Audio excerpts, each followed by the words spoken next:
सरोकार। नमस्कार, आप देख रहे हैं प्राइम टीवी और मैं हूं आपके साथ नंदिनी यादव। वक्त हो गया है 4 बजे की 4 बड़ी खबरों का। सबसे पहली खबर है, बांदा में सपा का कार्यकर्ता प्रशिक्षण शिविर कार्यक्रम हुआ। प्रशिक्षण शिविर में सपा अध्यक्ष अखिलेश यादव मौजूद रहे। प्रशिक्षण शिविर में अखिलेश यादव ने कार्यकर्ताओं को संबोधन भी किया। अपने संबोधन में अखिलेश यादव ने कहा कि कार्यकर्ताओं को मजबूती से लगना होगा, समाजवादियों का काम ही उनका नाम है। योगी सरकार पर निशाना साधते हुए कहा कि भाजपा वालों को बताना चाहता हूं, हमें बुलडोजर बाबा का व्यवहार नहीं चाहिए। ये गैर कानूनी बनाकर बुलडोजर चला देते हैं। हम वो भी पता करेंगे कि गाड़ी कब पलटी है। हम शरीफ हैं, हमें शरीफ रहने दो।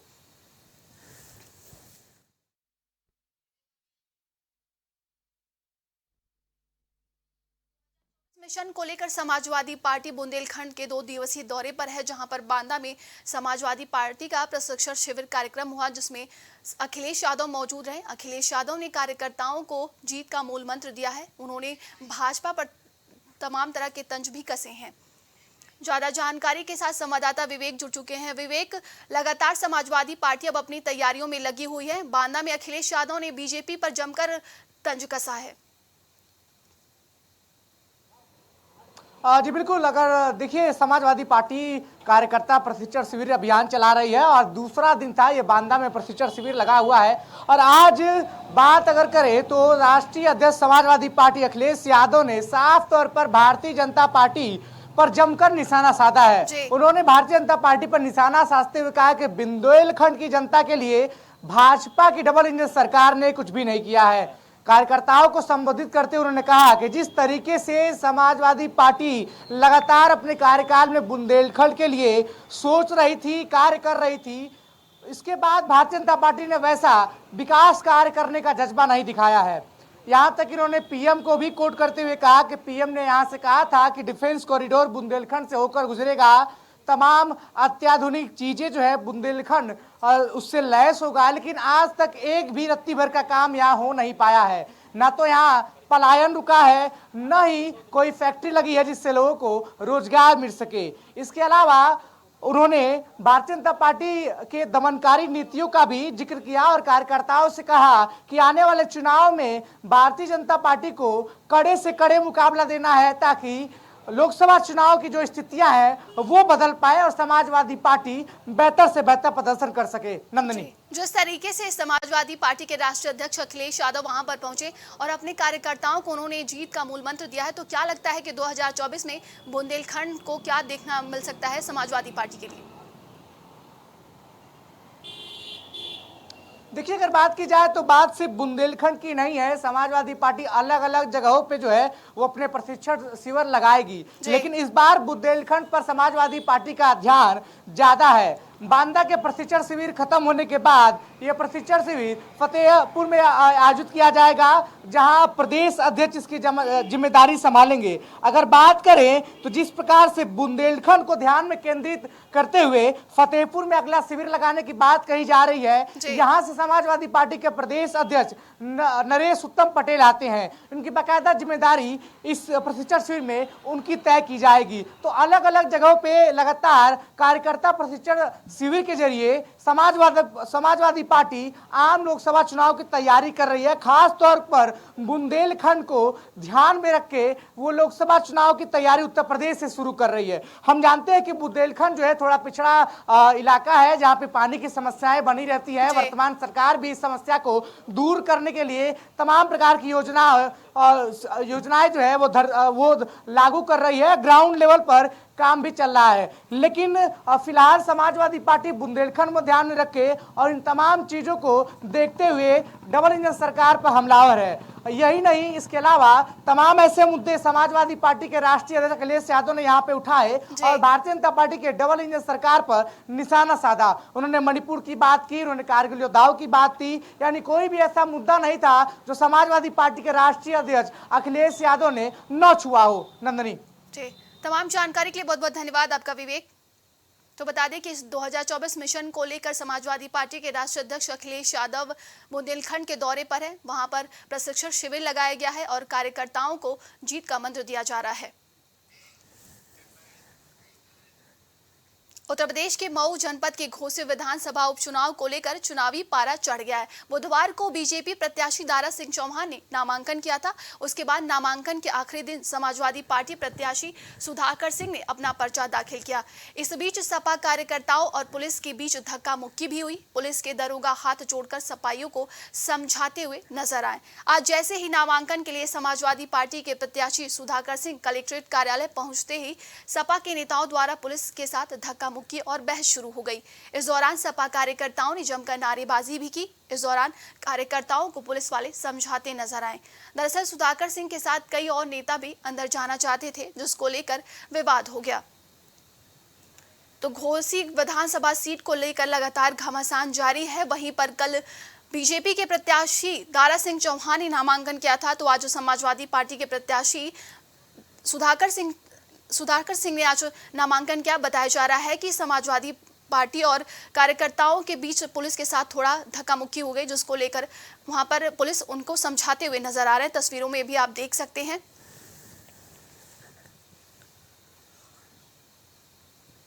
तो बता दें कि समाजवादी पार्टी के प्रत्याशी सुधाकर सिंह ने आज नामांकन किया है। घोसी विधानसभा सीट को लेकर 5 सितंबर को चुनाव होंगे।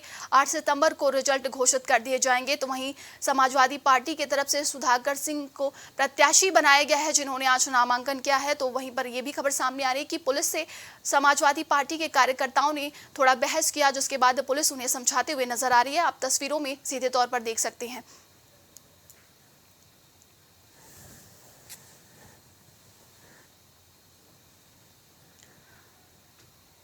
तो घोसी विधानसभा सीट पर 5 सितंबर को चुनाव होंगे। उपचुनाव क्या होगा, इसके बाद लगातार बता रहे हैं कि वहीं पर सुधाकर सिंह ने आज अपना नामांकन किया है। बता दें कि उपचुनाव की जंग जारी है। समाजवादी पार्टी और बीजेपी में सीधी टक्कर देखने को मिल रही है। आज सुधाकर सिंह ने नामांकन किया, जिसके बाद आप तस्वीरों में देख सकते हैं कि समाजवादी पार्टी के कार्यकर्ताओं ने पुलिस से बहस की, जिसके बाद पुलिस वहां पर उन्हें समझाते हुए नजर आ रहे हैं। आप तस्वीरों में देख रहे हैं।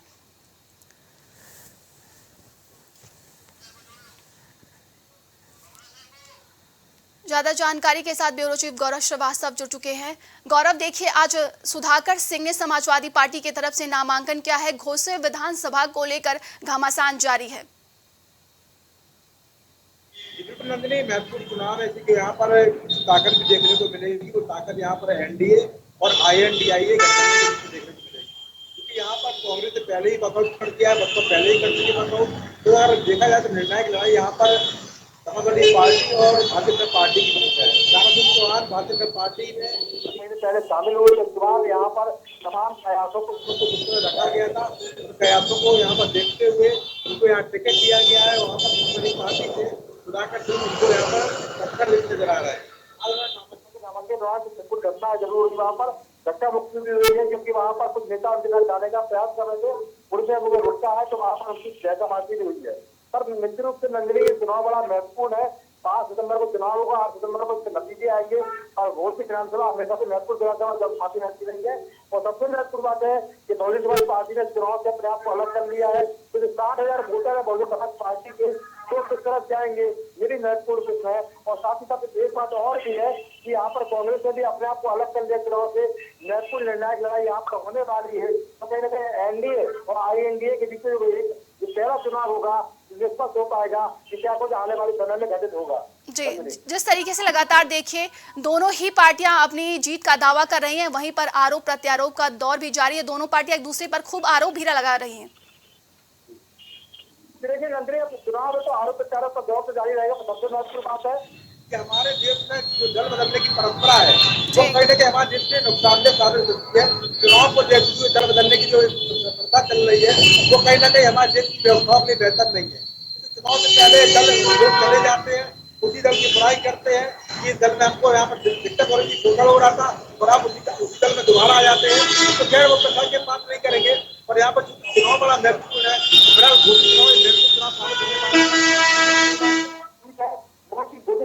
तमाम थानों में महत्वपूर्ण है, क्योंकि वहाँ पर बहुजन समाज पार्टी की तरफ बताया कि 60,000 वोटर है। INDA और MD के बीच महत्वपूर्ण चुनाव होगा और स्पष्ट हो पाएगा कि यहाँ पर INDA का जो यहाँ पर इस प्रकार से घटित दल है, समाजवादी पार्टी, वो कितना यहाँ पर भारतीय जनता पार्टी को टक्कर दे पाती है। जी, देखिए कहा जा रहा है समाजवादी पार्टी के लिए साख की बात है, वहीं लगातार बीजेपी अपनी जीत की बात कह रही है। तो किन किन दोनों पार्टियों के लिए किन किन चुनौतियों का सामना देखा जा सकता है? देखिए, चुनौती तो यहाँ पर यह है कि समाजवादी पार्टी के लिए महत्वपूर्ण यहाँ पर यह है कि अगर वहाँ पर जीत हासिल करनी है तो एक नई रणनीति बनानी पड़ेगी। प्रधान की रणनीति का समय उसी का नामांकन हो चुका है। अब जो महत्वपूर्ण दिन बचे हैं उन्होंने बहुत की जनता को, जुगोती जनता को कितना संभाल पाते हैं, कितना समझा पाते हैं, संभाल कितना स्थापित कर पाते हैं। क्योंकि यहाँ बीजेपी बोल रही है कि हम रिकॉर्ड चीजें यहाँ पर हासिल करेंगे, रिकॉर्ड वोट हमको मिलेंगे। तो कहने का बीजेपी के दावे तो समाजवादी पार्टी की जो अखिलेश यादव उन्होंने किया है कि अब घोषी में सुधार सिंह के रूप में सुधार की जरूरत है। तो यहाँ पर निर्णायक लड़ाई है और निर्णायक लड़ाई में कौन बाजी मारेगा वो भी अहम प्रश्न है। और साथ ही साथ जो अहम जो बहुजन समाज पार्टी के वोटर लगभग 60,000 एक किस तरफ जाएंगे ये भी महत्वपूर्ण रहेगा, क्योंकि किस तरफ इनका जाना होगा शायद बीजेपी की हो। तमाम जानकारी के लिए बहुत बहुत धन्यवाद आपका। तो बता दें कि समाजवादी पार्टी की तरफ से घोसी विधानसभा सीट के लिए प्रत्याशी सुधाकर सिंह ने आज अपना नामांकन किया है। वहीं पर लगातार बीजेपी और सपा में टक्कर देखी जा रही है घोसी विधानसभा सीट को लेकर। घोसी उपचुनाव में नामांकन के अंतिम दिन सपा प्रत्याशी सुधाकर सिंह ने नामांकन किया, जिसके बाद एनडीए नेताओं ने प्रचार अभियान तेज कर दिया है। प्रचार अभियान के पहले दिन ही सुभाषपा प्रमुख ओम प्रकाश राजभर का एक बयान काफी वायरल हो रहा है। दरअसल नामांकन के बाद ओम प्रकाश राजभर ने प्रचार अभियान शुरू कर दिया। प्रचार अभियान के दौरान सुभाषपा प्रमुख अखिलेश यादव को खुली चुनौती देते नजर आए। उन्होंने कहा, पहले मैं दूसरे जगह था, अब वो लोग बेचारे बहुत परेशान हैं, लेकिन घबरा मत तू लोग, जितना धोखा तू लोग हमारा नेता के देहले हवा ओकर ब्याज सही लौटाकर अगर सैफई नहीं पहुंचा दिया तो अपने माँ बाप का असली औलाद नहीं। ज्यादा जानकारी के साथ संवाददाता सुहानी जुड़ चुकी हैं। सुहानी, देखिए विधानसभा घोसी सीट को लेकर लगातार एक दूसरे पर आरोप प्रत्यारोप लग रहे हैं। वहीं पर ओम प्रकाश राजभर का एक बयान तेजी से वायरल हो रहा है।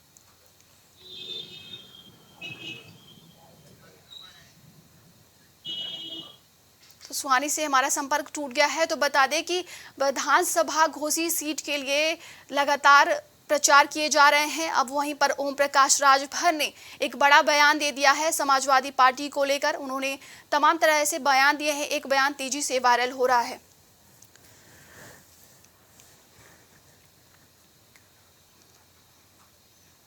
तो घोसी विधानसभा सीट पर उपचुनाव होगा 5 सितंबर को। 8 सितंबर को रिजल्ट घोषित कर दिए जाएंगे। वहीं प्रचार तेज हो चुका है। ओम प्रकाश राजभर घोसी विधानसभा सीट के लिए प्रचार करने पहुंचे थे, जिसके बाद उन्होंने एक बयान दिया। वो बयान तेजी से वायरल हो रहा है। एक बार फिर से रुक करते हैं सुहानी की तरफ। सुहानी, ओम प्रकाश राजभर का बयान तेजी से वायरल हो रहा है। समाजवादी पार्टी को लेकर उन्होंने एक बड़ा बयान दिया है।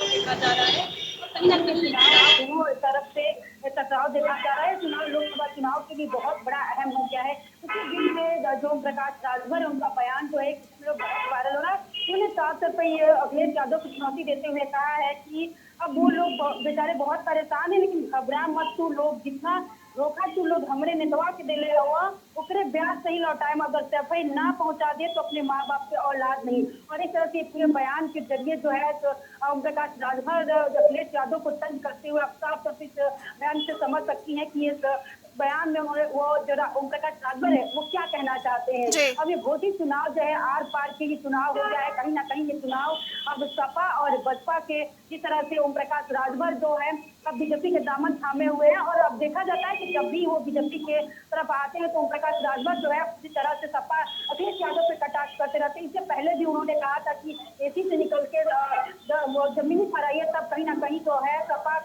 जीत मिल सकती है या वो राजनीतिक सफर कर सकते हैं। तो अब पहली बार ऐसा नहीं है कि उन्होंने तीखा हमला सपा पे किया है। वो लगातार इस तरह से ओम प्रकाश राजभर जो है अखिलेश यादव पे तंज करते रहते हैं। और ये जब भी चुनाव आता है ओम प्रकाश राजभर ऐसे ही सपा को हमेशा बयानबाजी करते रहते हैं। तो सुहानी, देखिए ओम प्रकाश राजभर ने अपनी लोकल लैंग्वेज में अखिलेश यादव को इस बार बड़ी चुनौती दे दी है। तो क्या लगता है कि अखिलेश यादव की तरफ से इस बयान को लेकर कुछ प्रतिक्रिया सामने आएगी क्या? देखिए नंदिनी, ये तो है कि उन्होंने पूर्वांचली भाषा में पूरी तरह से जिस तरह से प्रचार कर रहे हैं इस बार घोषित चुनाव को लेकर। कहीं ना कहीं घोषित चुनाव जो है जिस तरह दारा सिंह भाजपा से प्रत्याशी है और उनका कहीं ना कहीं दबदबा भी दिख आ रहा है कि जो पिछड़ा जाति है उसे कहीं ना कहीं उनका पूरा सीट पे दबदबा है। तो देखा जा रहा है कि बीजेपी के लिए कहीं पूरी तरह से ये लोकसभा चुनाव के लिए भी महत्वपूर्ण है। दूसरी तरफ सपा की बात करें तो सुधाकर सिंह इनके प्रत्याशी सपा में उनका भी कहीं सीट पर 2 बार विधायक रह चुके हैं। लेकिन देखा जाए जिस तरह से बात करें कि भाजपा के जो अध्यक्ष ओम प्रकाश राजभर उन्होंने साफ तौर पर उन्होंने पिछड़ा जाति को सपोर्ट करते हुए कहा है कि अब हम आप लोग को न्याय दिलाएंगे। जिस तरह से लोग उनको बहुत परेशान किया, कहीं ना कहीं हम अब उनको सफाई पहुंचा देंगे। तो जिस तरह से अखिलेश यादव को उन्होंने बयानबाजी किया, हर बार तो अखिलेश यादव भी पलटवार करते हैं और अभी तक लेकिन उनका कोई भी जवाब तो नहीं आया है। लेकिन बिल्कुल जवाब देना सपा के जो अध्यक्ष अखिलेश यादव जरूर उनको जवाब देंगे और ये देखना होगा कि क्या वो पलटवार करते हैं। स्वानी देखिए, वहीं ओम प्रकाश राजभर का एक बयान ये भी सामने आया है घोसी विधानसभा सीट को लेकर। उन्होंने कहा कि ये चुनाव दारा सिंह नहीं बल्कि ओम प्रकाश राजभर समझिए खुद लड़ रहे हैं। तो ये उनकी साख की बात आ चुकी है। जी बता दें आपको नकली की कहीं ना कहीं देखा जाए दारा सिंह या ओम प्रकाश राजभर जिसे तमाम लोग जो ये भी कह रहे हैं कि जिस तरह से ओम प्रकाश राजभर जिसकी सरकार रहती है उधर आ जाते हैं, वैसे ही दारा सिंह भी है। तो जिस तरह से अखिलेश यादव ने अपने ट्वीट करके ये भी कहा है कि अब सुधार जो है मऊ में सुधार करेंगे। तो कहीं ना कहीं देखिए ओम प्रकाश राजभर के तो वो लोग ये भी कहते हैं कि जिधर सरकार रहती है उधर वो चले जाते हैं। इससे पहले सुखपाल यादव ने भी उनसे कटाक्ष किए थे ओम प्रकाश राजभर के। उन्होंने साफ तौर पर भी कहा था कि उनको बीजेपी में उनका कोई वैल्यू नहीं है। तो इस तरह से वो भी वार पलटवार होता रहता है। लेकिन बात की जाए ओम प्रकाश राजभर की तो उनका जो है पूर्वांचल में कहीं ना कहीं उनको पिछड़े जाति के लिए गद्दार नेता कहीं ना कहीं उनका ये माना जाता है कि बहुत ही वहाँ के पूर्वांचल के लिए वरिष्ठ नेता माने जाते हैं और उनका दलित जातियों के ऊपर उनका बहुत बड़ा एक अब कह सकती है वोटर बैंक है। तो कहीं ना कहीं उनका अस्तित्व तो पूरी तरह से है। लेकिन जिस तरह से अखिलेश यादव ने कटाक्ष किया है उनपे, जिस तरह से बयानबाजी किया है, तो वो कहीं ना कहीं उनपे जनता का ये भी कहना है कि ये इस तरह से नहीं हो सकता है। क्योंकि जिस तरह से बात की जाए दारा सिंह का भी जब चुनाव जीते थे तो वहाँ से विधायक 1 लाख से अधिक उनको वोट मिला था। तो ये नहीं कहा जा सकता। स्वानी, जिस तरीके से ओम प्रकाश राजभर अपनी ताकत झोंक रहे हैं घोसी विधानसभा सीट को लेकर, तो क्या लगता है एनडीए को कितनी मजबूती मिलेगी इससे? जी बता दें आपको नंदिनी कि जिस तरह से वो घोषित चुनाव की बात करें तो ये घोषित चुनाव पूरी तरह से जो उपचुनाव है वो लोकसभा चुनाव के देखते हुए दोनों पार्टियों में जो टकराव देखा जा रहा है। क्योंकि आपको बता दें कि ना इस पे कांग्रेस अपनी प्रत्याशी उतारी है ना बसपा उतारी है, क्योंकि इसमें चारों पार्टियां जो है चुनाव खेल रही है लोकसभा चुनाव को लेकर। क्योंकि ये बड़ी अहम है, माना जा रहा है कि ये लिटमस टेस्ट भी हो सकता है। और जिस तरह से ओम प्रकाश राजभर अब इससे पूरी तरह से प्रचार में जुट गए हैं और जिस दिन ये नामांकन हो रहा था उस दिन भी पूरी तरह से दारा सिंह के पक्ष में बोल रहे थे। तो कहीं ना कहीं ये कहा जा रहा है कि ओम प्रकाश राजभर जो है अपने बीजेपी में अपनी सत्ता को फिर से वापस लाने के लिए या अपने पहचान को फिर से बीजेपी से बनाने के लिए कहीं ना कहीं उनका समर्थन करते हुए दिख रहा है। लेकिन ये बात की जाए घोषित चुनाव जो है लोकसभा चुनाव की पूरी तरह देखते हुए सभी पार्टियां इस पर दाव लगा रही है। अब बात करें बसपा और कांग्रेस की तो बसपा और कांग्रेस यही देखना चाहती है कि जिस तरह से एनडीए और जो इंडिया दोनों में से किसकी जीत होती है और ये जो जीत होगा वो पूरी लोकसभा चुनाव को देखते हुए जो है मायने रखेगा। तो कहीं ना कहीं घोषित जो उपचुनाव है नंदिनी, ये पूरी तरह से ये रणनीति जो है पूरी तरह से एक लिटमस टेस्ट कहा जा सकता है लोकसभा चुनाव का। तो पूरी तरह से सपा की जीत मिलती है तो पूरी लोकसभा चुनाव में उनकी एक अच्छी पहल होगी। और वही जब बसपा की अगर जीत होती है तो क्योंकि पूर्वांचली सीट अब जो है बीजेपी पूरी तरह से जीतने के लिए तैयारियों में जुट गई है। क्योंकि पूर्वांचल बहुत मायने रखता है। कहा ही जाता है कि लोकसभा जो सरकार की जो रास्ते होते हैं वो पूर्वांचल से या यूपी से ही पूरी तरह से होकर जाती है। तो कहीं ना कहीं भाजपा बिल्कुल चाहेगी ये जो सीट है वो हम किसी भी रणनीति अपनाकर उसको जीत हासिल करें। वही दूसरी तरफ सपा भी यही चाहती है कि पिछली बार जो हुआ हमारे साथ अब ना हो, और इसलिए वो पूरी तरह से जो ये रणनीति लेके आई है दलित पिछड़ा और मुसलमानों का, तो ये पूरी तरह से जोर से कर रही है। आप देख सकती है कि तरह से अखिलेश यादव भी प्रचार में जुट गए। तमाम जानकारी के लिए बहुत बहुत धन्यवाद आपका सुहानी।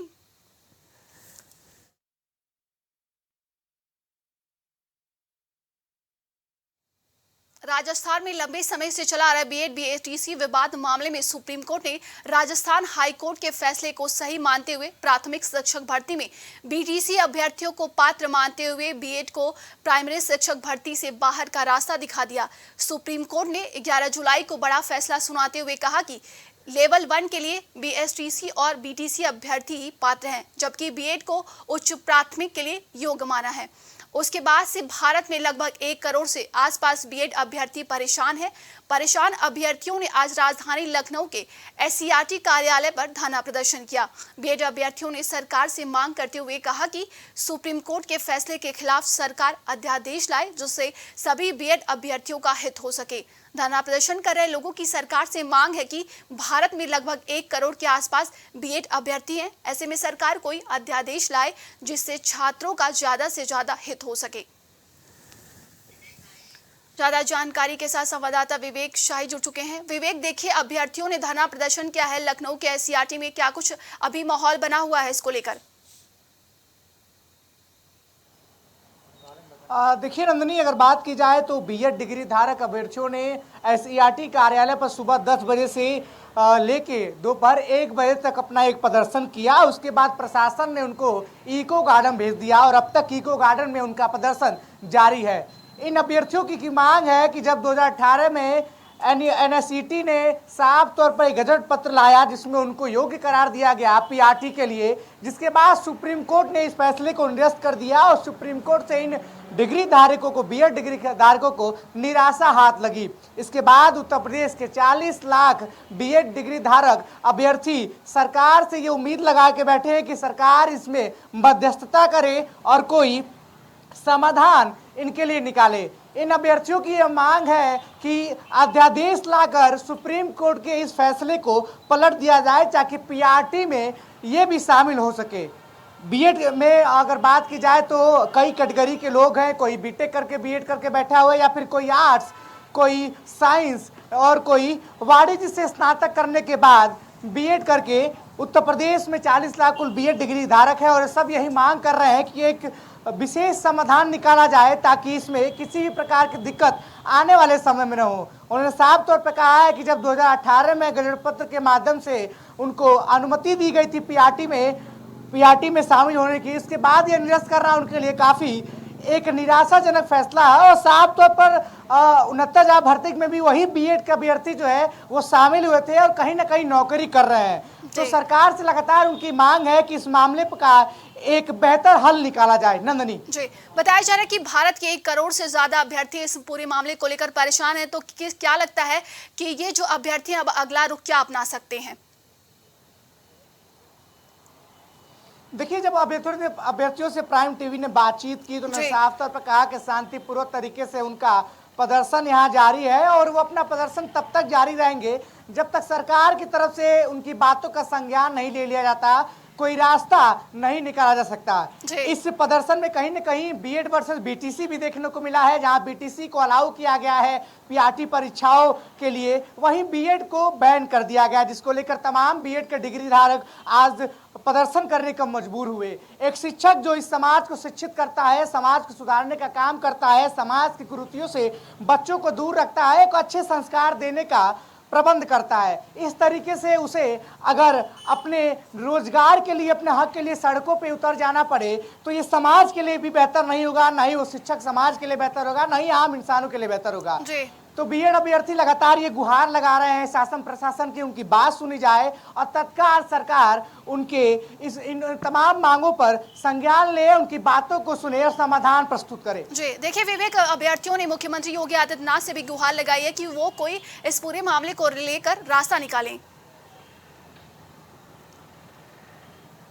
जी बिल्कुल, मुख्यमंत्री के अलावा ये अभ्यर्थी तमाम उन सरकारी नुमाइंदों के भी नुमाइंदों से भी गुहार लगा रहे हैं। साथ ही साथ उन्होंने डिप्टी सीएम से भी मिलने की बात कही है। इसके अलावा उन्होंने साफ तौर पर कहा है कि जब तक उनके साथ न्याय नहीं होता, उनकी मांगे सुनी नहीं जाती, एक समाधान नहीं निकाला जा सकता, तब तक वो अपनी न्याय के लिए लड़ते रहेंगे, अपनी आवाज को बुलंद करते रहेंगे। साफ तौर पर उन्होंने कहा है कि लाखों की संख्या में उत्तर प्रदेश में बीएड डिग्री धारक है, ऐसे में उनके भविष्य का सवाल है। और जब एनएसईटी ने साफ तौर पर गणित पत्र में उनको अलाउ कर दिया है तो आखिर क्या वजह है कि बीटीसी जो उनके ही परिवार का एक हिस्सा है, वही पात्रता बीटीसी के लिए है, वही पात्रता बीएड के लिए, चाहे टेट की बात हो या सुपर टेट की बात हो, तो आखिर क्यों भेदभाव किया जा रहा है, दो प्रकार की राय क्यों बनाई जा रही है? इसीलिए तमाम जो बीएड डिग्री धारक है वह सड़कों पर है और लखनऊ के इको गार्डन में अभी भी अपना विरोध प्रदर्शन दर्ज करा रहे हैं। जी, आपने बताया कि जिस तरीके से प्रदर्शन कर रहे अभ्यर्थियों को इको गार्डन भेज दिया गया, तो क्या लगता है आगे भी ये प्रदर्शन जारी रहेगा क्या? मैं आपसे दोबारा ये कहना चाहूंगा कि जिस तरीके से लगातार उनकी मांग है कि जब तक उन्हें न्याय नहीं मिलेगा वो अपना प्रदर्शन जारी रखेंगे। अब देखने वाली बात होगी कि सरकार के कानों तक इन बीएड डिग्री धारकों की आवाज कब तक पहुंचती है और सरकार उन पर कब तक संज्ञान लेती है और कोई बेहतर समाधान उन्हें कब तक मुहैया कराती है। नंदिनी, तमाम जानकारी के लिए बहुत बहुत धन्यवाद आपका विवेक।